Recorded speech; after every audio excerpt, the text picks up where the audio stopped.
Beleza, pessoal, eu estou aqui com vários livros, eu vou citar um por um aqui, e aí a gente começa a falar dessa treta entre Nietzsche e Fusté de Coulanges, que talvez nem tenha existido efetivamente, tá? Estou colocando aqui uma treta do ponto de vista das ideias, não que eles tenham se encontrado efetivamente.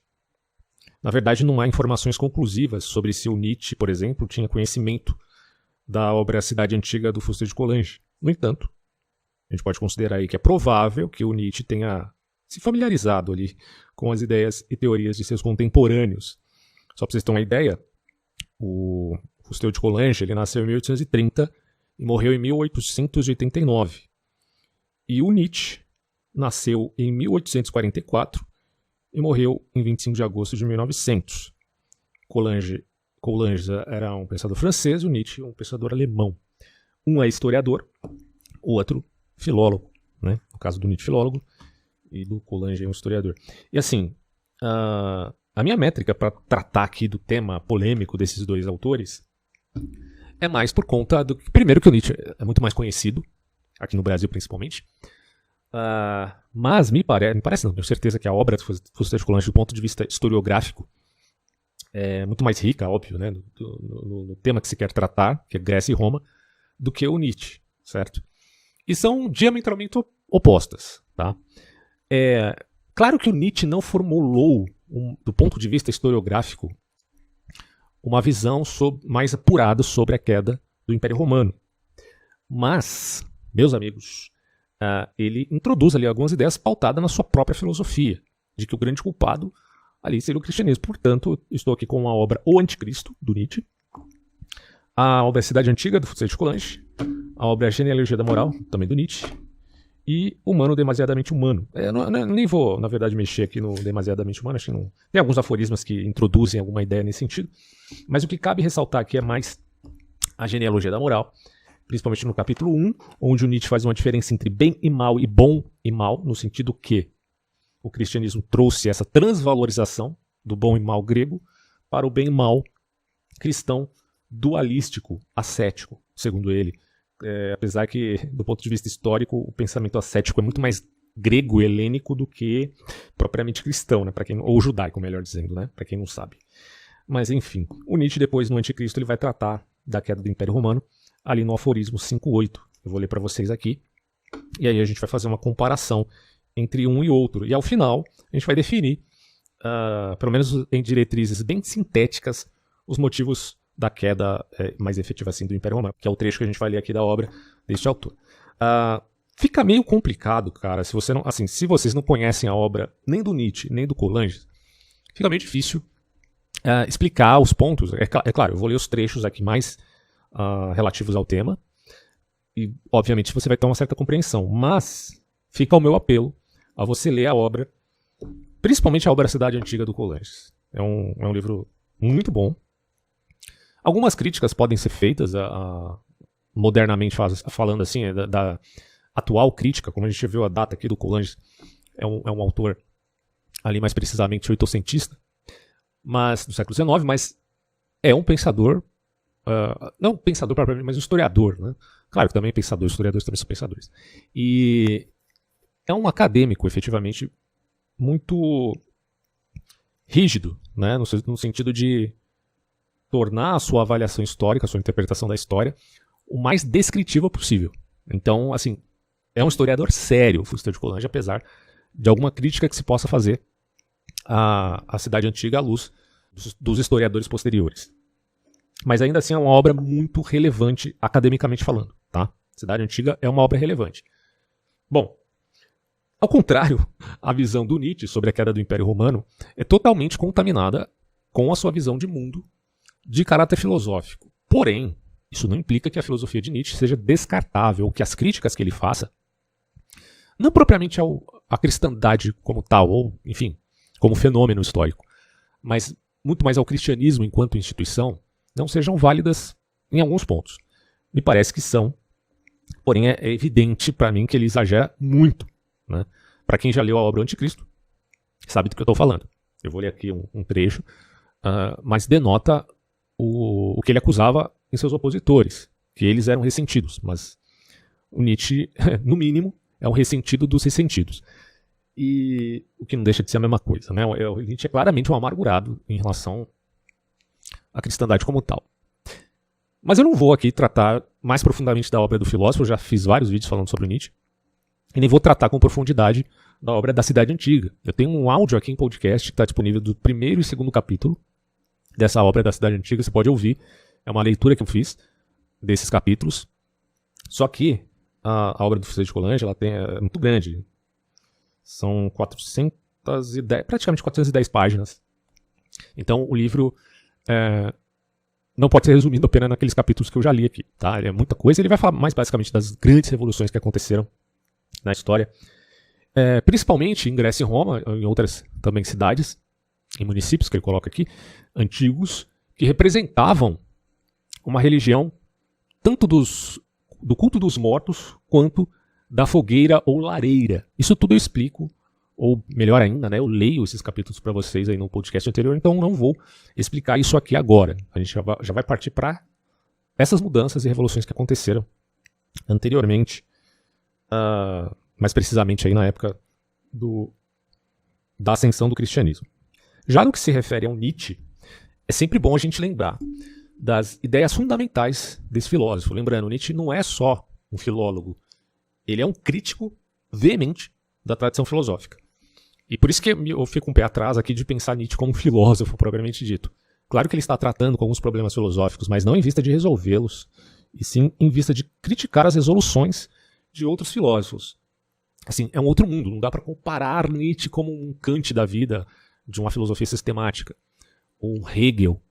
O que daria para comparar mais ou menos o Nietzsche é com Schopenhauer, já que Nietzsche se vale da filosofia de Schopenhauer. O Schopenhauer é o educador para Nietzsche, que deve ser superado. Portanto, Nietzsche quer superar o niilismo do próprio Schopenhauer, né? E por isso que ele critica também mas com a anuência de que foi um professor, apesar de tudo, para ele. E como diz o Albert Camus, né, o amigo entre aspas, né, do Sartre, eles brigaram, Camus dizia sobre Nietzsche que ele trouxe consciência, né, para a ideia de niilismo. Isso é bem interessante quando a gente vai avaliar a filosofia, ou antifilosofia, como queira, deste filósofo alemão. Mas assim, só para deixar bem resumido para vocês, as ideias principais do Nietzsche: amor fati, a ideia de eterno retorno. E aí, quando a gente fala de eterno retorno, eu já até tratei aqui no meu canal como do ponto de vista metafísico, né? Mas não é nesse sentido que o Nietzsche trata, tá? A ideia de eterno retorno. Mais precisamente, ele tinha essa investida também de pensar o eterno retorno como algo que fosse possível do ponto de vista universal, mas não, ele é mais precisamente uma visão lírica, poética a esse respeito também, tá? Transvaloração dos valores, que é a crítica que ele faz aos judeus e aos cristãos. A ideia de além do homem, que tanto o nazismo se valeu. E a questão relativa à vontade de poder e de potência. A gente pode dizer que essas são as 5 ideias principais do Nietzsche. Não vou entrar aqui em cada uma, especificar cada uma, isso aí fica para uma outra hora. Senão o vídeo vai ficar aqui muito grande, né? É só para vocês entenderem realmente, mais de uma maneira assim, bem sintética, a tendência de cada um desses autores citados. E vamos começar então com o aforisma do Nietzsche, aqui na obra O Anticristo. E depois a gente vai tratar aqui com a visão do Fuseli de Coulanges do mesmo fenômeno, tá? Ou seja, a ascensão do cristianismo no Império Romano. E aqui eu não estou fazendo uma defesa, não tem nada a ver com a Igreja Católica, essas tretas de Igreja Católica e protestantes. Não vou entrar no mérito dessa questão. Eu não sou católico, veja bem, mas sou admirador da cristandade como tal, do fenômeno cristão. Agora, eu sei que o cristianismo, principalmente debaixo do tacão da autoridade de uma única denominação, que é a romana, trouxe muitas situações problemáticas do ponto de vista assim, de monopólio da fé. Alguns têm um lado bom e têm um lado ruim nisso tudo. Mas o tema não é esse, pessoal. O tema não é esse. Então, quando o Fuseli de Coulanges vai falar do cristianismo, ele está se pautando na raiz da fé cristã que gerou todos aqueles efeitos posteriores. Nietzsche vai ver isso como efeitos ruins e o Fuseli de Coulanges como os efeitos benéficos, tá? Então não é uma crítica aqui, nem um elogio à Igreja Católica. E sim, poderíamos dizer assim, pelo menos da minha parte, um elogio à cristandade como tal, em toda a sua amplitude, tá bom? Vamos lá. O Nietzsche vai falar assim, ó, de fato, a finalidade com que se mente faz diferença. Se com ela se conserva ou se destrói, é possível estabelecer uma relação de completa igualdade entre o cristão e o anarquista. Sua finalidade e seu instinto dirige-se apenas à destruição. Para comprovar essa tese, basta ler a história. Nela a encontramos com uma clareza terrível. Nem tanto, né, Nietzsche? Mas tudo bem, vamos lá. Se acabamos de conhecer uma legislação religiosa, cuja finalidade era eternizar uma grande organização da sociedade, a suprema condição para a vida prospere, o cristianismo encontrou sua missão em dar cabo de uma organização exatamente como essa, porque nela a vida prosperava. Ali o ganho da razão, resultado de prolongadas épocas de experimentação e incerteza, seria investido para uso futuro, e a colheita seria armazenada de forma tão grande, tão rica, tão completa quanto fosse possível. Aqui, ao contrário, ela foi envenenada de um dia para o outro. Está dizendo que algo envenenou o grande Império Romano. Ele até fala aqui, ó, aquilo que já estava o tido Imperium Romanum, a mais grandiosa forma de organização sob condições difíceis até agora alcançada, comparada com a qual tudo o que veio antes, tudo o que veio depois é coisa mal feita, mal acabada, diletantismo. Esses anarquistas santos fizeram da destruição do mundo, quer dizer, do Império Romano, porque o mundo seria isso, né, o Império Romano, o império dos grandes aristocratas. Na verdade, a aristocracia de Irá-Fossé de Coulanges estava favorável, né, à difusão de Roma. Até que não restasse, dirá Nietzsche, pedra sobre pedra, uma questão de devoção, entre aspas. Isso por conta, que não restasse pedra sobre pedra por conta do envenenamento. Até o ponto em que mesmo germanos e outros grosseirões pudessem dominá-lo.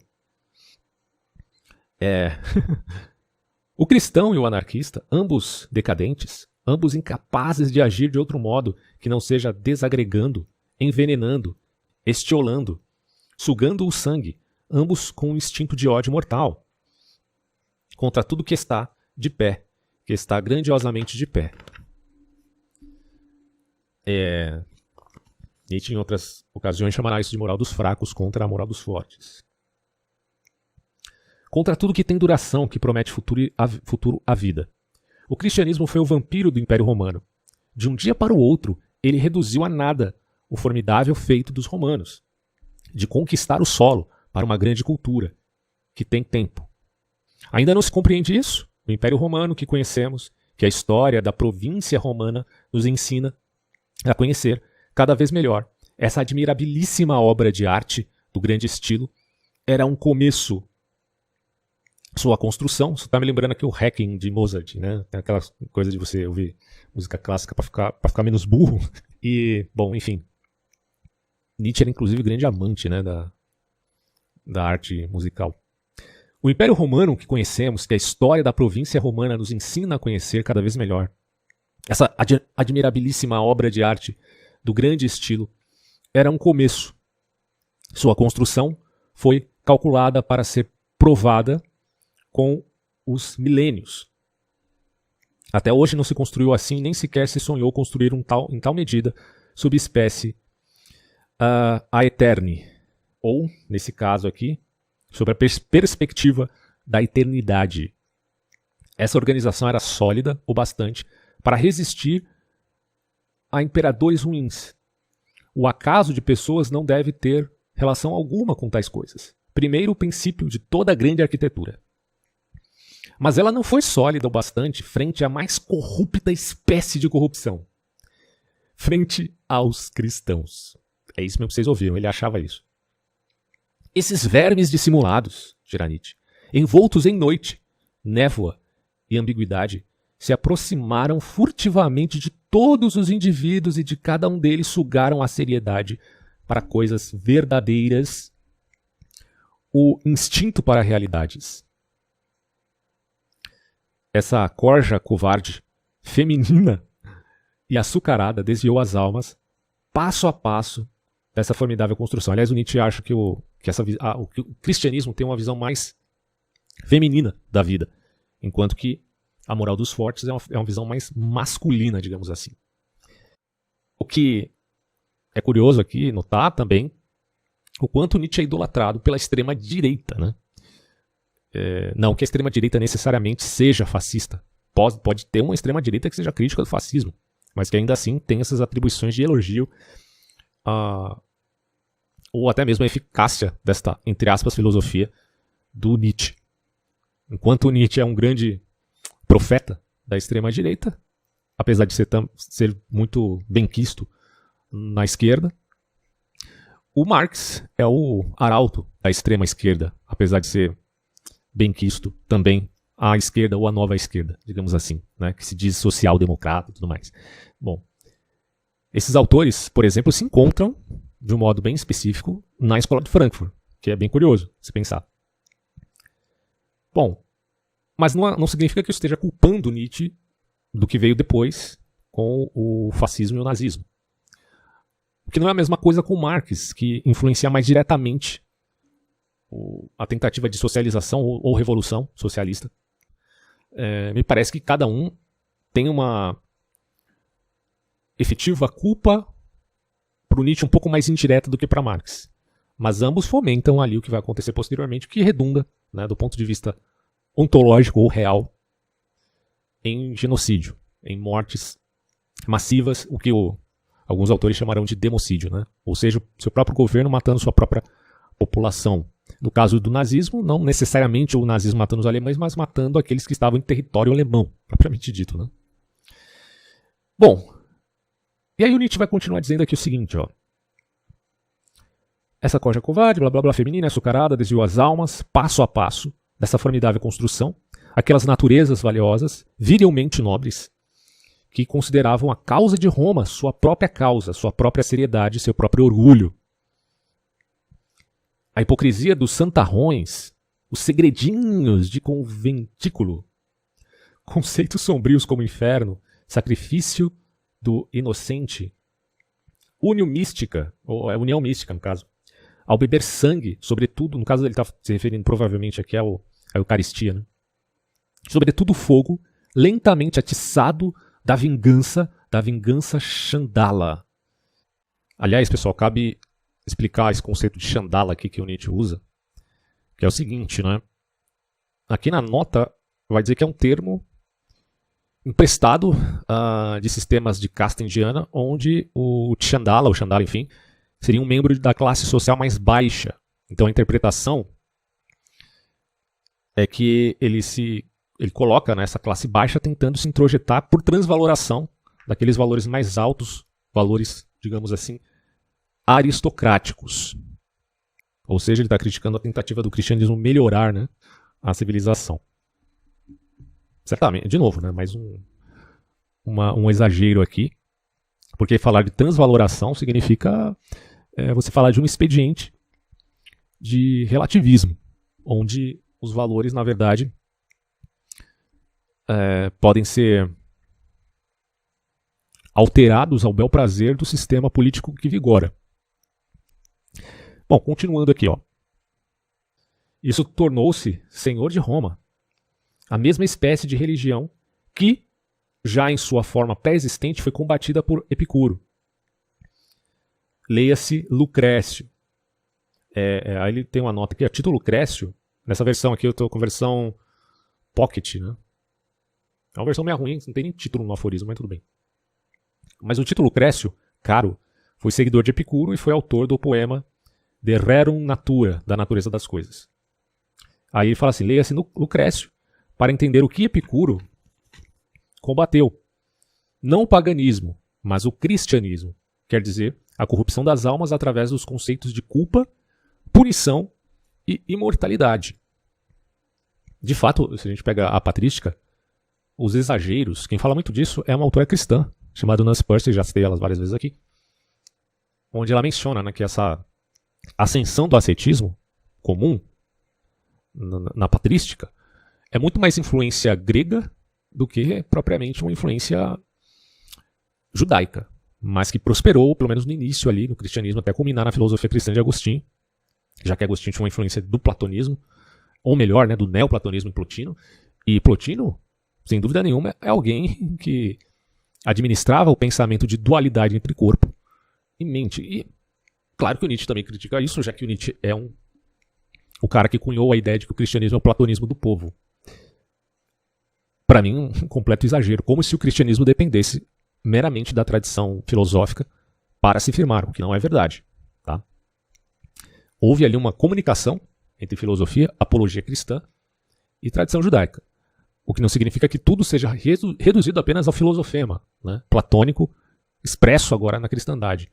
Isso, sem dúvida, é mais um erro histórico aqui do Nietzsche, mas vamos continuar.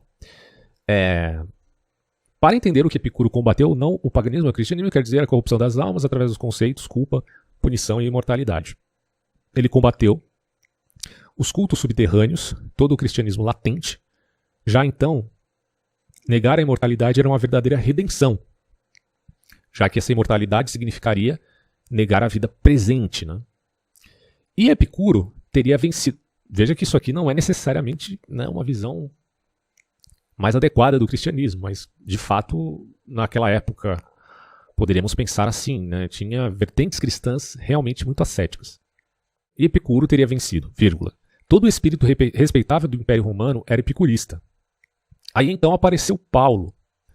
Paulo, o ódio Xandala contra Roma, contra o mundo, tornado carne e gênio. O judeu errante. Errante por excelência, porque ele era um missionário. O que ele adivinhou foi como poderia botar fogo no mundo, com o auxílio do... Aliás, é uma expressão, inclusive, bíblica, né? No sentido de como os cristãos colocaram o mundo de pernas para o ar, assim, abalaram efetivamente o mundo. Mas aqui o Nietzsche está usando esse conceito de um modo pejorativo, obviamente. Com o auxílio do pequeno movimento sectário cristão, à margem do judaísmo, como se poderia reunir em uma potência formidável sob o símbolo Deus na cruz. Tudo que estava por baixo, tudo que era secretamente revoltoso, toda a herança das conspirações anarquistas no Império. A salvação vem dos judeus, entre aspas, diz a Bíblia. O cristianismo como fórmula para sobrepujar os cultos subterrâneos de todo tipo, o de Osíris, o da Grande Mãe, o de Mitra, por exemplo, e reuni-los nesse lampejo consiste o gênio de Paulo. Isso é muito reducionista, cara. Meu Deus, cara. Assim, para quem já estudou Paulo, inclusive a nova perspectiva de Paulo, que é uma temática atual, no século XXI, né? Uma nova forma de estudar Paulo, à luz dos manuscritos encontrados em Qumran e tudo mais, sabe que isso aqui que o Nietzsche está falando é muito reducionista. Mas enfim, ele continua. Seu instinto foi tão certeiro nisso que ele pôs na boca do Salvador, de sua invenção, e não apenas na boca, a Salvador, o Nietzsche coloca entre aspas, né, porque ele não acredita no cristianismo, ele é ateu, em uma implacável violência à verdade, as ideias com que aquelas religiões xandalas fascinavam, que fez dele algo que também um sacerdócio de Mitra pudesse entender. Seu instinto, falando ainda de Paulo, né, seu instinto foi tão certeiro nisso que ele pôs na boca do Salvador, entre aspas, de sua invenção, e não apenas na boca de uma implacável violência à verdade, as ideias com que aquelas religiões, de novo, xandalas, fascinavam, que fez dele algo que também um sacerdote de Mitra pudesse entender. Esse foi o seu instante de Damasco.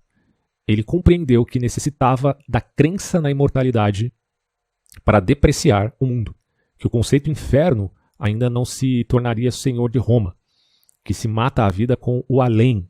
Se matar a vida com o além significa deixar as pessoas que vivem nessa vida cativas a uma vida posterior. Nihilista e cristão era Paulo. Isso rima, e não apenas rima.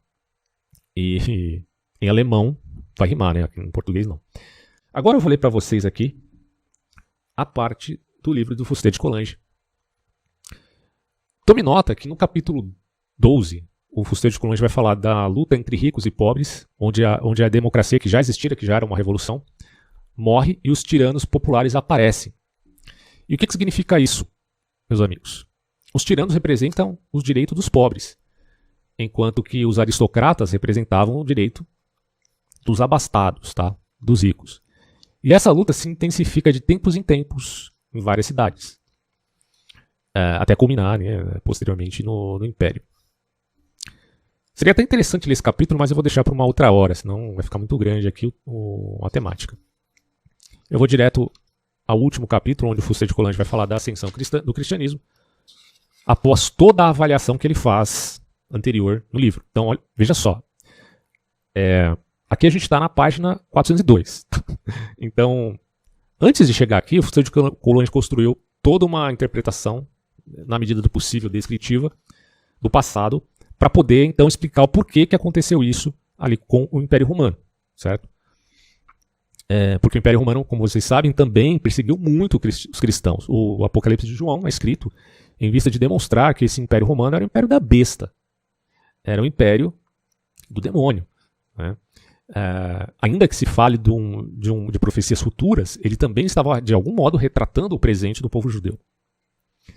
E aí, a gente tem um resumão aqui do Fuster de Coulanges, antes de falarmos da ascensão do cristianismo. Ele vai dizer o seguinte: vemos o quanto a cidade romana se desenvolvera de época em época. Originalmente, ela só continha patrícios e clientes. Os clientes que eram uma espécie de puxa-sacos ali dos patrícios, da tradição patriarcal, digamos assim. Em seguida, a classe plebeia nela penetrou. Eram os pobres. Ou melhor, era o povo, né? Não os pobres, porque entre os plebeus também existiam pessoas que acabaram se tornando abastadas. Tá? A questão de luta entre ricos e pobres é posterior. Mas os plebeus, que não faziam parte do culto, propriamente dito, da cidade, acabou penetrando em Roma, assim como em outras cidades também. Depois penetraram os latinos, depois os italianos. Por fim, vieram os provincianos, ou seja, aqueles da província poderiam também se tornar cidadãos romanos. Não bastara a conquista para operar essa grande mudança. Fora necessária a lenta transformação das ideias. As concessões prudentes mais ininterruptas dos imperadores e o afã dos interesses individuais. Então todas as cidades desapareceram aos poucos, e a própria cidade romana, a última de pé, transformou-se de sorte que se tornou a reunião de uma dúzia de grandes povos sob um único senhor. Assim caiu o regime municipal.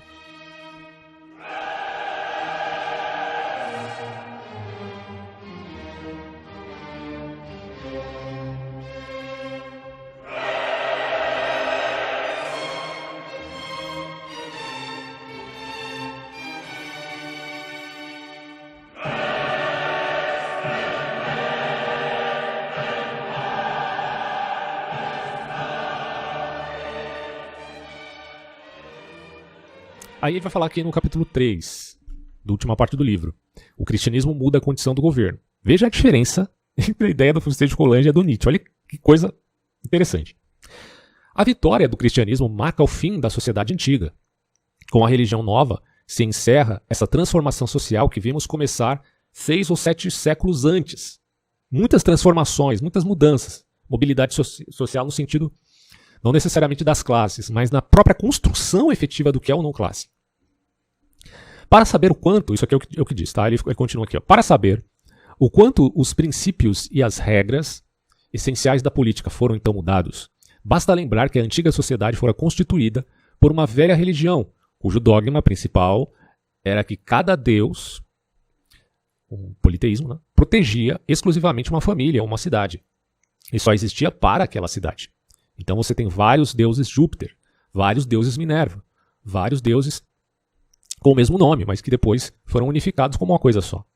Era o tempo dos deuses domésticos, claro, antes dessa unificação. Era o tempo dos deuses domésticos, que tem a sua expressão também no fogo lar. Lareira vem da ideia de um deus que existia dentro das casas, das famílias. Daí a ideia de patriarca. E das divindades protetoras das cidades. Então, de um lado você tinha o pater familiar. E na família você tinha um deus vinculado, obviamente, àquela descendência. O Fuster de Coulanges vai explicar tudo isso. Eu tenho um vídeo, como eu já disse, e também um podcast onde eu explico isso lendo o capítulo para vocês. Mas você tinha a família, depois você tinha as frátrias, as tribos e, por fim, a cidade. E ali há uma conexão e um vínculo muito estreito e visceral, orgânico, na construção dessas divindades que pertenciam apenas à cidade. Tá? Então é isso que ele está explicando. O tempo dos deuses domésticos, das divindades protetoras das cidades. Essa religião dera à luz o direito, as relações entre os homens, a propriedade, a hereditariedade, o procedimento jurídico. Tudo se vira determinado não pelos princípios da equidade natural, mas pelos dogmas dessa religião que convista às necessidades do seu culto. Alguns historiadores modernos tendem até a contestar um pouco essa parte do Fuseli de Coulanges, perguntando o quanto a religião antiga tinha tanto predomínio assim sobre os povos indo-europeus. Mas me parece que o Fuseli de Coulanges foi muito feliz na sua análise, e eu tendo a concordar com ele. Ele continua. A religião, também estabeleceram um governo entre os homens, o do pai na família, o do rei ou do magistrado na cidade. Tudo viera da religião, ou seja, da opinião que o homem se formara da divindade. Religião, direito e governo haviam se confundido, e não foram senão uma mesma coisa sob 3 aspectos diversos. Procuramos lançar luz, portanto, em toda a obra, em todo o livro, ele dizendo, sobre esse regime social dos antigos, em que a religião era senhora absoluta, religião do culto dos mortos e do fogo lar, e dos deuses da natureza, são até cultos diferentes. Então, uma coisa são os deuses da natureza, outra coisa é o culto dos mortos e o fogo lar. Bom, mas a religião que foi se mesclando era senhora absoluta na vida privada e na vida pública, em que o Estado era uma comunidade religiosa. O rei era um pontífice, o magistrado um sacerdote, a lei uma fórmula santa. Isso aqui em Grécia e Roma, tá? Nos dois. Em outras cidades também. Em que o patriotismo era piedade. Ser patriota nessa época era piedade. Estou lembrando aqui dos patriotas no Brasil, né? Eles nem sabem a origem do conceito. Bom, claro que ser patriota hoje em dia é pensado de um outro modo, evidentemente. Mas na antiga Grécia e Roma, a coisa era vinculada à religião de onde se oriunda todos esses valores. O exílio era uma excomunhão, em que a liberdade individual era desconhecida, em que o homem estava sob o jugo do Estado pela alma, pelo corpo e pelos bens, em que era obrigatório o ódio ao estrangeiro, em que as noções do direito e do dever, da justiça e da afeição se detinham nos limites da cidade, em que a associação humana estava necessariamente restrita a certa circunferência ao redor de um pritaneu. Esses conceitos todos ele vai explicando ao decorrer do livro, né? Em que não se via a possibilidade de fundar sociedades maiores. Foram esses os traços característicos das cidades gregas e italianas durante o período, ou melhor, o primeiro período de sua história. Aos poucos, porém, como vimos, a sociedade se modificou. Ocorreram mudanças no governo e no direito, ao mesmo tempo que nas crenças. Nos 5 séculos que antecederam o cristianismo, já não eram tão íntima a aliança entre a religião, por um lado, e o direito e a política, por outro. Até porque surgiu a república, né? Vocês sabem, inclusive a democracia, no caso ateniense. Os esforços das classes oprimidas, a derrubada da casta sacerdotal, o trabalho dos filósofos que tiveram um papel importante, porque Platão, meu Deus, né? Traz um pensamento todo voltado à ideia de uma nova cidade, onde governaria o rei filósofo. Quase um socialismo, né? O progresso do pensamento havia abalado os velhos princípios da associação humana. Foram feitos incessantes esforços no sentido da libertação do domínio dessa velha religião, na qual o homem não podia mais crer. O direito e a política, como a moral, haviam aos poucos se libertado dos seus vínculos. Aliás, só fazer um adendo aqui antes que alguém me acuse de estar confundindo Platão com socialismo, hein? Não é isso que eu estou querendo dizer. Eu só estou colocando, né, que Platão meio que era um planejador também, de algum modo vinculado a um aspecto metafísico, mas que atingia o elemento da transitoriedade, digamos assim, na medida em que alguns discípulos dele pudessem, não de forma tão veemente quanto os socialistas europeus, tentar implementar aquele governo. Bom, Fustel vai continuar dizendo, só que essa espécie de divórcio vinha do enfraquecimento da antiga religião. Se o direito e a política começavam a ser um pouco independentes, é porque os homens deixavam de ter crenças. Se a sociedade já não era governada pela religião, até porque essa religião, à época, era extremamente opressora e os gregos e os romanos não conheciam a ideia de consciência e de liberdade. E eu estou falando isso porque ele vai demonstrando com clareza esses pontos no decorrer da obra. Aí ele continua. Isso se devia sobretudo ao fato de a religião não ter mais força. Essa religião antiga. Ora, chegou um dia em que o sentimento religioso enfim recuperaria a vida e o vigor. E sob a forma cristã, a crença recuperou o império da alma. Não veríamos então reaparecer a antiga confusão do governo, do sacerdócio, da fé e da lei? Fica a pergunta. Com o cristianismo, meus amigos, não só o sentimento religioso foi revivecido, porque o cinismo antes tomara conta, pelo enfraquecimento da religião, se estabeleceu o cinismo. Mas esse revigoramento surge com o cristianismo, assumindo também uma expressão mais alta e menos material. Ao passo que antes se haviam criado deuses da alma humana ou das grandes forças físicas, começou-se a conceber Deus como realmente estranho, por essência, a natureza humana por um lado e ao mundo por outro. O divino foi resolutamente colocado fora da natureza, visível e acima dela, enquanto antes cada homem fazia para si mesmo o seu Deus, que era o Deus do pater, ou da frátria, ou fratrio curia, ou da tribo, ou da cidade, enfim. Bom, aqui não. Aqui Deus apareceu no cristianismo então como um ser único, imenso, universal, o único a animar os mundos e o único a dever satisfazer as necessidades do homem. Deixa eu voltar aqui a minha gravação. Tá certo, tá funcionando, vamos lá. Enquanto antes a religião entre os povos da Grécia e da Itália pouco mais era do que um conjunto de práticas, uma série de ritos que se repetiam sem que naquilo se visse algum sentido, mas que tomavam todo o tempo daquelas pessoas, uma sequência de fórmulas que muitas vezes não mais se compreendia, porque a sua língua envelhecera, uma tradição que se transmitia de séculos em séculos e recebia o caráter sagrado apenas da sua antiguidade. Em lugar disso, a religião passou a ser um conjunto de dogmas, e um grande objeto proposto à fé já não era exterior, residia sobretudo no pensamento do homem. Em outros termos, a religião antiga envelheceu. E aquilo que antes tinha algum sentido, na visceralidade do culto familiar, do culto tribal ou da cidade, virou apenas um hábito. Inclusive os homens substituindo os deuses. Já não era matéria, tornou-se espírito. O cristianismo, então, mudou a natureza e a forma da adoração. O homem não mais deu a Deus o alimento e a bebida. A prece já não era uma fórmula mágica. Eles davam alimento e bebida para os mortos, tá? Principalmente. Que eram os descendentes. Passou a ser um ato de fé e uma humilde súplica. A alma passou a estar numa outra relação com a divindade. O temor dos deuses foi substituído pelo amor a Deus. Inclusive, se a gente observa a vida dos mártires, isso se torna bem caracterizado. O cristianismo trazia mais outra novidade. Outras, na verdade, no plural. Não era a religião doméstica de nenhuma família, a religião nacional de nenhuma cidade e de nenhuma raça. Não pertencia nem a uma casta, nem a uma corporação, viu, pessoal da extrema direita agora, não é só da extrema esquerda não, da extrema direita. O cristianismo não pertencia a uma casta não, viu? Desde o início, ele chamava para si a humanidade inteira. Inteira. Dizia Jesus Cristo aos discípulos: ide e instruí todos os povos. Esse princípio era tão extraordinário e tão inesperado que os primeiros discípulos tiveram um instante de hesitação. Podemos ver nos Atos dos Apóstolos que no começo muitos se recusaram a propagar a nova doutrina fora do povo eleito, no caso os judeus.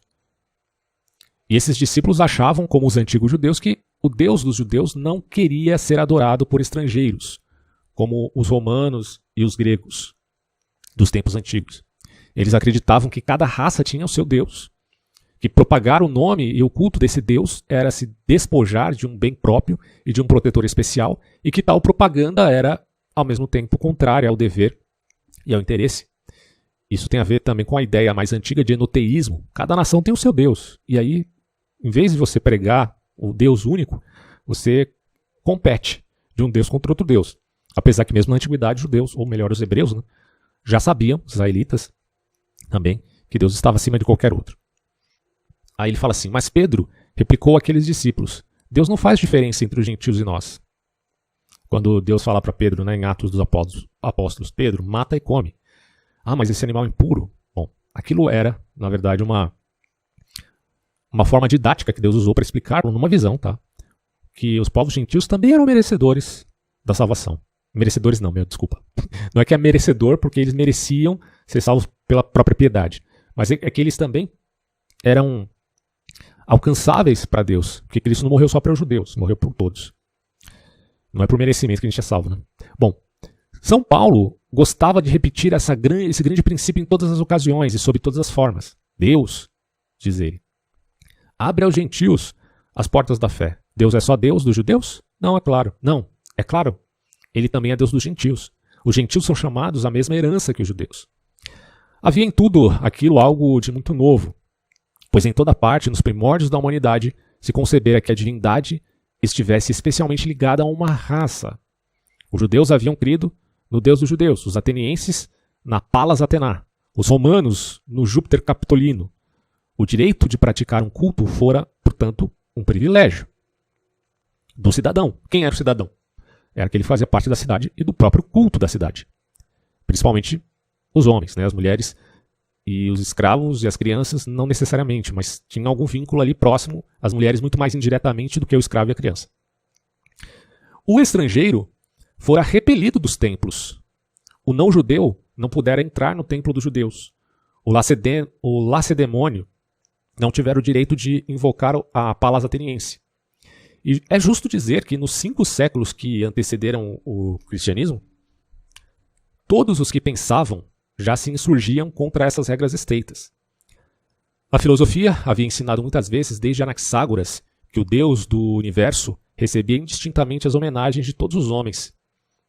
A religião de Eleusis admitira iniciados de todas as cidades. Os cultos de Cibele, de Serapis e alguns outros haviam aceitado indiferentemente adoradores de todas as nações. Os judeus haviam começado a admitir o estrangeiro na sua religião. Os gregos e os romanos o haviam admitido em sua cidade.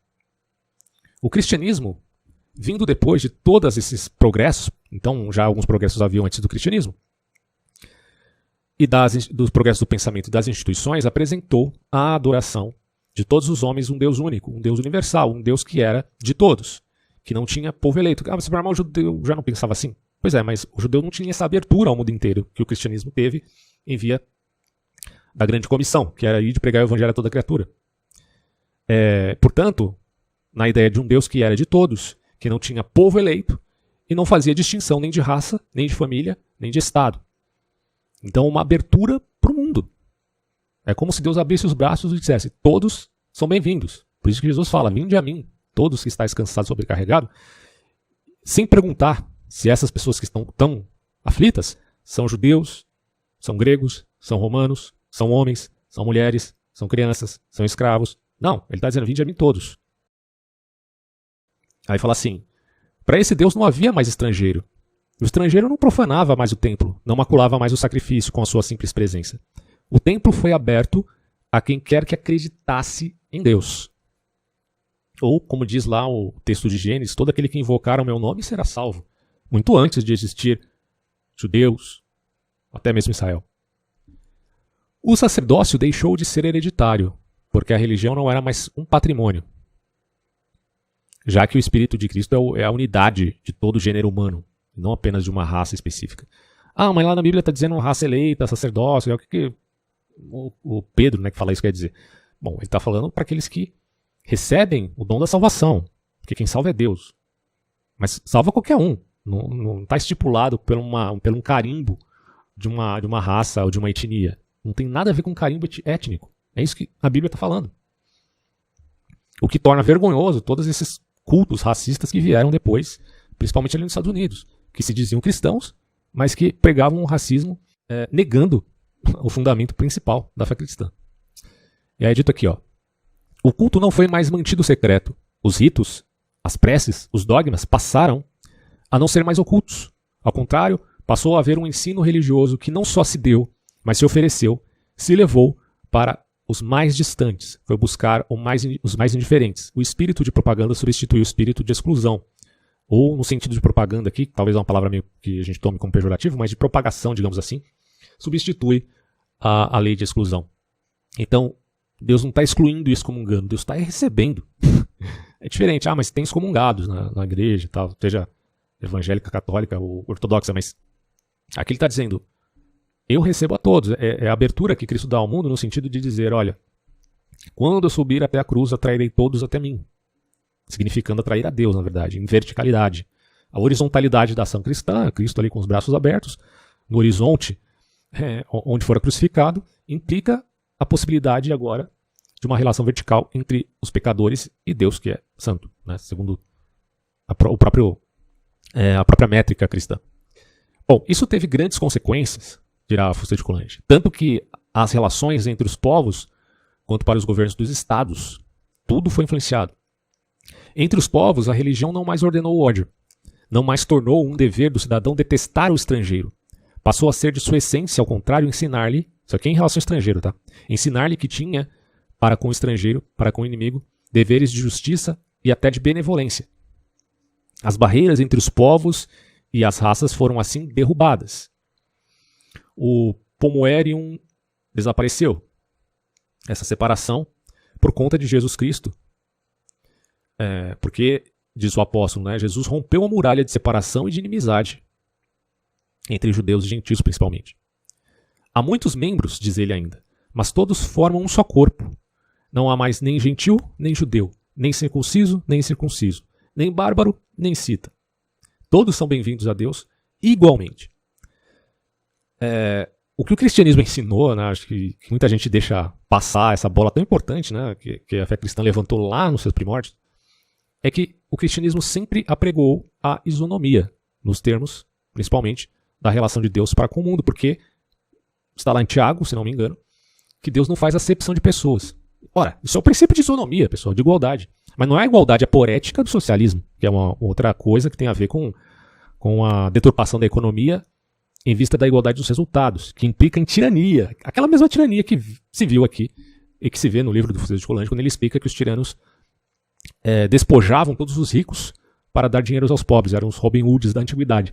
Mas faziam isso em vista de manter o seu próprio poder e a sua própria tirania. Então, o pecado dos ricos e também dos pobres é bem deflagrado na Grécia e na Roma Antiga. Mas precisamente na Grécia do que em Roma, inclusive. Bom, há muitos membros, diz ele ainda, mas todos formam um só corpo. Não há nem gentil nem judeu, a gente olha essa parte. Bom, todo o gênero humano se ordena na unidade. Na unidade significando dizer que há um só Deus. E a esse Deus é que nós nos reportamos. Passou-se até a ensinar aos povos que eles descendiam todos de um mesmo pai comum. É interessante e curioso pensar que Paulo chama Cristo de o segundo Adão. E por que Cristo é o segundo Adão? Está na cara, né? Porque pelo cristianismo se entende agora a necessidade de unificar todos num único caminho, que é a fé em Deus, num único Deus. Não existem policaminhos, politeísmos, muitos deuses. Cada cidade com seu Deus, cada povo com seu... Não, existe um só Deus.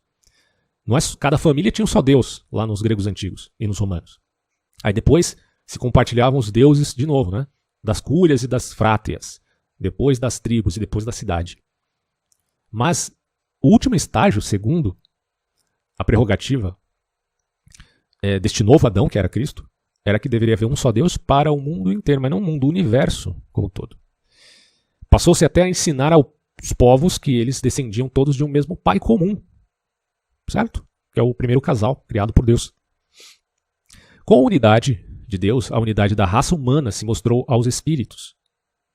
Por isso que é tão abjeto a ideia dessa separação de raças e etnias apregoada pela extrema-direita. Aí que eu falo a extrema-direita europeia, tá? Eu não estou falando aqui de conservadores, ou da tradição conservadora como tal, é uma outra coisa. Eu estou falando do espírito revolucionário da extrema-direita que aparece como moldados pelo romantismo e pelo idealismo alemão, principalmente, portanto, na Alemanha, né? O grande caldeirão dessas ideias. Aí ele fala assim, ó. No que se refere ao governo do Estado, podemos dizer que o cristianismo o transformou em sua essência, justamente porque não se ocupou dele. Nos velhos tempos, a religião e o Estado eram uma e a mesma coisa. Cada povo adorava o seu Deus, e cada Deus governava o seu povo. O mesmo código regulava as relações entre os homens e os deveres para com os deuses da cidade. A religião mandava então no Estado e lhe designava os seus chefes pela voz do sorteio ou pela dos auspícios. O Estado, por sua vez, intervinha no terreno da consciência e punia toda a infração aos ritos e ao culto da cidade. Em vez disso, Jesus Cristo ensina que o seu reino não é deste mundo. Olha que controvérsia, né? Separa a religião do governo. Olha só. Não sendo mais terrestre, a religião já só se envolve o mínimo possível nas coisas da terra. Apesar que, principalmente na Idade Média, você tem um pouco dessa mistura de novo entre igreja e Estado. Mas, inicialmente, a separação é clara entre a apreensão cristã e o Estado. Jesus Cristo acrescenta: dai a César o que é de César e a Deus o que é de Deus. Foi a primeira vez que se fez tão nítida distinção entre Deus e o Estado, principalmente para os gregos e para os romanos. Pois César, nessa época, ainda era o grande pontífice. E, cara, à luz de tudo que o Colange fala no livro, quando você chega aqui e ouve falar César é o grande pontífice, você entende claramente o que ele quer dizer. Isso aqui é muito profundo. Porque tem raízes históricas bem arraigadas. O chefe é o César. É o principal porta-voz da religião romana. Era o guardião e o intérprete das crenças. Tinha nas mãos o culto e o dogma. A própria pessoa deles era sagrada e divina, pois era precisamente uma das características da política dos imperadores o fato de que, querendo recuperar os atributos da realeza antiga, fizeram questão de não esquecer esse caráter divino que a antiguidade vinculara aos reis pontífices e aos sacerdotes fundadores. Mas eis que Jesus quebra essa aliança que o paganismo e o império queriam restaurar. Ele proclama que a religião não é mais o Estado e que obedecer a César já não é o mesmo que obedecer a Deus. Cara, isso explode a cabeça quando esses caras... Foi um choque muito grande, né? Extremamente revolucionário nesses termos.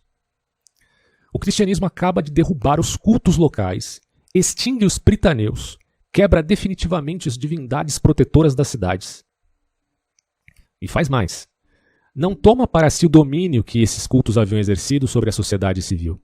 Professa que entre o Estado e a religião nada há em comum, como sempre se pensou nos povos indo-europeus.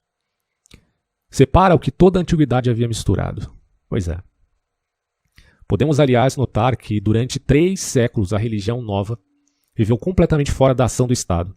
Foi capaz de abrir mão da sua proteção e até de lutar contra ele. Foi inclusive perseguida, a época dos mártires.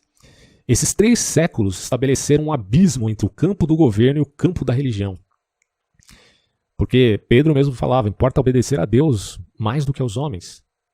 O cristão nunca pregou um espírito revolucionário do tipo ir contra o governo de forma rebelde e se tornarem guerrilheiros. Não é um espírito cristão isso. Mas, se precisar se contrapor ao governo para obedecer a Deus, essa era a premissa. Bom, e como a memória dessa época gloriosa não pode ser apagada, diz aqui o Fustete Colante, seguiu-se daí que esta distinção se tornou uma verdade vulgar e incontestável, que até os esforços de parte do clero não conseguiram desarraigar, já que posteriormente essas misturas acabaram ocorrendo de novo. Esse princípio foi fértil em grandes resultados. Por um lado, a política foi definitivamente libertada das regras estritas que a antiga religião lhe havia traçado. Pôde-se governar os homens sem ter de se curvar diante de costumes sagrados, sem consultar os auspícios ou os oráculos, sem conformar todos os atos às crenças e às necessidades do culto. Deixa eu só ver a gravação aqui de novo. Ok. A política tornou-se mais livre em suas maneiras, mas nenhuma outra autoridade além da lei moral a perturbou. Por outro lado, se o Estado se tornou mais soberano em certas coisas, a sua ação também se tornou mais limitada. Toda uma metade do homem lhe escapou. O cristianismo ensinava que o homem não mais pertencia à sociedade senão por uma parte de si mesmo, que tinha compromissos com ela, pelo corpo e pelos interesses materiais, que súdito de um tirano devia submeter-se, que cidadão de uma república deveria dar a vida por ela, mas que pela alma ele era livre e só tinha compromissos com Deus. Aliás, por isso mesmo que o cristianismo também tão bem se adaptou ao capitalismo democrático. Isso quem fala não sou eu. É o próprio Michael Nova, que é um grande escritor, que nos remete a repensar isso, né? Como o cristianismo pode ser pensado, pode ser realizado, mais propriamente dito, à luz da democracia liberal. E aí o Colange diz aqui, ó, o estoicismo já havia marcado essa separação, havia devolvido o homem a si mesmo, fundando a liberdade interior. Mas do que era apenas o esforço enérgico de uma seita corajosa, o cristianismo, pelo contrário, fez a regra universal e inabalável das gerações seguintes. do que era apenas o consolo de alguns. Fez o bem comum da humanidade. Se agora nos lembramos do que foi dito mais acima sobre a onipotência do Estado entre os antigos, se tivermos em mente até que ponto a cidade, em nome de seu caráter sagrado e da religião que era inerente a ela, exercia um domínio absoluto, veremos que esse princípio novo foi a origem de onde pôde vir a liberdade do indivíduo. Uma vez libertada a alma, o mais difícil já estava feito, e a liberdade se tornou possível na ordem social. Os sentimentos e os costumes, então, se transformaram, assim como a política. Aí você pode pensar, o Nietzsche falando da transvalorização, mas ele fala um termo pejorativo. A ideia que se tinha dos deveres do cidadão enfraqueceu-se. O dever por excelência não mais consistiu em dar o tempo, as forças e a vida ao Estado. A política e a guerra já não eram todo o homem. Nem todas as virtudes estavam incluídas no patriotismo, pois a alma já não tinha pátria. Né? O cristão lá antigo, né? Os pré-cristãos, vamos colocar assim, os pré-ortodoxos, sempre falando, a nossa pátria não é deste mundo. Não significa que a gente está negligenciando a vida e a pátria em si propriamente, mas tem alguma coisa mais importante. Aliás, essa é a maior contribuição que o cristianismo tem em relação às fés e religiões anteriores. O homem sentiu que tinha outras obrigações além de viver e morrer pela cidade, pelo amor de Deus. O cristianismo distinguiu a virtude privada das virtudes públicas. Certo? Para você que se diz patriota aí, entenda bem. Não tem problema nenhum amar o Brasil. E a bandeira brasileira acha que isso é até um dever cívico. Mas há algo, ou melhor, há coisas mais importantes. O cristianismo distinguiu as virtudes privadas das públicas e, ao rebaixar estas últimas, as públicas, exaltou as primeiras. Colocou Deus, a família e a pessoa humana acima da pátria. O próximo acima do concidadão. Então, cara, é a plena ideia, assim, a plenitude da ideia de isonomia. E que dá ensejo depois, dirá o Michael Novak, inclusive, ao conceito de direitos universais, né, do homem. A natureza do direito também mudou. Inclusive, o próprio Fustet de Coulanges já menciona isso. Para todas as nações antigas, o direito estivera submetido à religião e recebera dela todas as suas regras. Só que lembre, a religião é vinculada a uma cidade, cada um tem a sua. Para os persas e os hindus, para os judeus, para os gregos, os italianos, os gauleses, ali estivera contida nos livros sagrados ou na tradição religiosa, a Torá, inclusive. Né? Por isso, cada religião fizera o direito à sua imagem. O cristianismo foi a primeira religião que não afirmou que o direito dependia dela. Cristo não veio trazer um compêndio de leis. Ocupou-se, na verdade, com os deveres dos homens, não com suas relações de interesse. Não se viu que regulasse nem o direito de propriedade, nem a ordem das heranças, nem as obrigações, nem o procedimento. Ele se colocou fora do direito, o cristianismo, né, se colocou fora do direito, como estava fora de tudo que fosse puramente terrestre. A ênfase do cristianismo é verticalidade. O direito tornou-se, por consequência, independente. Então você tem, mas o cristianismo está abolindo a lei, o direito, a ordem? Não. Não. Mas está dizendo, independência, vocês têm cérebro, certo? E razão. Façam isso de acordo com as necessidades dos povos. Por isso que o cristianismo ele pode subsistir desde em países ditatoriais, tirânicos, em democracia, em república, em monarquia e hoje em democracia liberal. Não tem problema nenhum. Certo? Porque a ênfase dele é outra. Há separação entre Estado e Igreja. O direito tornou-se, portanto, por consequência, independente. Ele pôde colher as suas normas na natureza e na consciência humana. Paulo diz que a lei está na consciência humana. Só que aí a contingência impõe certas demandas que estão vinculadas ao próprio contexto em que aquele grupo está inserido. Então não dá para ter uma lei exatamente igual para todo mundo, uma regra idêntica, não tem como. Mas você tem a consciência humana. E também na possante ideia do justo que está em nós. Pôde desenvolver-se com toda a liberdade, reformar-se e aperfeiçoar-se sem nenhum obstáculo. Daí se mostra a flexibilidade da fé cristã e por que ela se tornou predominante no mundo. É a religião que tem o maior número de membros no mundo. Já há bastante tempo isso. Seguir os progressos da moral, curvar-se aos interesses e às necessidades sociais de cada geração. Reconhece-se a feliz influência da nova ideia na história do direito romano. Durante alguns séculos que precederam o triunfo do cristianismo, o direito romano já estava trabalhando para se separar da religião e se aproximar da equidade da natureza, mas ele só procedia por rodeios e sutilezas, que o debilitavam e enfraqueciam a sua autoridade moral. Haveria a necessidade de uma coisa muito mais visceral para que isso se tornasse realmente importante. Por exemplo, né, a ideia de caridade na antiguidade não existia, mas o cristianismo trouxe isso com muita força, dado o exemplo visceral de Cristo. Bom, o trabalho de regeneração do direito anunciado pela filosofia estoica, perseguida pelos nobres esforços dos jurisconsos romanos, esboçado pelos artifícios e pelas astúcias do emprestador, só alcançou um bom êxito completo graças à independência que a nova religião dava ao direito. Foi possível ver, à medida que o cristianismo conquistava a sociedade, os códigos romanos admitirem as regras novas, não mais por subterfúgios, mas abertamente e sem hesitação. Tendo os penates domésticos sido derrubados, os deuses domésticos derrubados, e extintos os fogos sagrados. A antiga constituição da família desapareceu para sempre, e com ela as regras que dela decorriam. O pai perdeu a autoridade absoluta que o seu sacerdócio lhe dera antigamente, ao ponto de poder até matar, cometer filicídio, né, se não gostasse do filho, ou se visse que o filho era de alguma forma doente, deformado, enfim, ele poderia se comprometer a destruir aquela criança e não teria nenhuma pena a se pagar.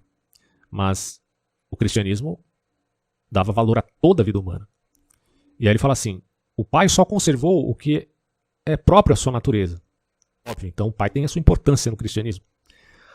Mas dentro dessas métricas. A mulher que o velho culto colocava numa posição inferior ao marido tornou-se moralmente sua igual, dada a isonomia da fé cristã. Não há grego, nem bárbaro, não há homem nem mulher. Isonomia total quanto à relação de Deus. Mas claro que na progressão da fé cristã você ainda tem, obviamente, essa diferença de papéis. O cristianismo não abole isso de uma forma a fazer de uma maneira até mesmo imprudente, né, digamos assim. Porque essas construções históricas elas são muito complexas. O direito de propriedade foi modificado na essência. Desapareceram os limites sagrados dos campos. A propriedade não mais decorria da religião, mas do trabalho. E a sua aquisição tornou-se mais fácil. E as formalidades do velho direito foram definitivamente deixadas de lado. Assim, pelo simples fato de a família não mais ter uma religião doméstica, foram transformadas as suas constituições no seu direito, assim como pelo simples fato de o Estado não ter mais uma religião oficial. As regras do governo dos homens mudaram para sempre. O novo estudo, aí ele fala assim, né, o nosso estudo deve deter-se nestes limites, que separa a política antiga da política moderna. Escrevemos a história de uma crença, ela se estabelece, a sociedade humana constitui-se, ela se modifica, a sociedade atravessa uma série de revoluções, ela desaparece, a sociedade muda de figura. Tal foi a lei dos tempos antigos de Dafustel de Colange. E só para a gente fechar nosso vídeo aqui, vocês já entenderam a diferença entre os dois. Há de se falar um pouquinho do porquê que o Império Romano caiu. Não foi certamente por uma revolução dos cristãos. Mas a gente pode falar, pelo menos, aqui a grosso modo, que a ideia do Nietzsche, né, criticando a fé cristã como uma força corrosiva da vida e da cultura, não é tão justa como nós já podemos contemplar, pelo menos à luz do historiador aqui francês. E as teorias mais aceitas sobre a queda do Império Romano podem incluir pelo menos 4 fatores. Eu só vou dar um resumo disso, claro que esse é um estudo muito complexo, porque existem inúmeros fatores que envolvem o motivo de Roma ter caído, mas de qualquer forma a gente pode pelo menos contemplar talvez esses sejam os mais importantes. Fatores internos, crise econômica, invasões bárbaras e mudanças climáticas. Dos fatores internos é a instabilidade política, a corrupção, quer dizer, é totalmente contrário do que o cristianismo ensinava, né? A desigualdade econômica e a crise do sistema fiscal, representando aí esses fatores, portanto, internos. Do ponto de vista da crise econômica, é o que resultou da desigualdade econômica crescente, da falta de recursos financeiros para manter o exército e o Estado e da inflação galopante que existia ali naquele império. Mudanças climáticas. Alguns historiadores argumentam que as mudanças nesse quesito, como, por exemplo, as secas e os problemas de agricultura, prejudicaram a economia e enfraqueceram a sociedade. E as invasões bárbaras? Bom, o Império enfrentou constante ameaça de invasão de tribos bárbaras, especialmente na fronteira oriental. E a falta de recursos militares e a incapacidade de proteger as fronteiras levaram também aí à queda do Império. Agora, claro, essas causas são, se a gente observar bem, tem relação mútua. e de interdependência. É um tema muito difícil, mas a gente não pode fazer essa redução absurda, como se a culpa da queda do Império Romano, que tinha traços de muita crueldade desde o seu surgimento, obviamente, fosse, por isso, culpa da santidade, entre aspas, como diria Nietzsche, né, entre aspas, dos cristãos. Não. O cristianismo apenas pregou seus valores que incluíam esse princípio da isonomia, que jamais foi derrubado, muito pelo contrário, foi aceito e hoje ainda é aceito no mundo inteiro. Então, é isso. Finalizo por aqui, até próximos áudios. Se você quiser sair do senso comum e estudar filosofia, inclusive filosofia política, recomendo os conteúdos pagos do canal do Socran para ajudar o projeto deste empreendimento. Confira os links na descrição. A história na ótica filosófica em Hannah Arendt e o estudo do fascismo em Norberto Bobbio. Um abraço a todos.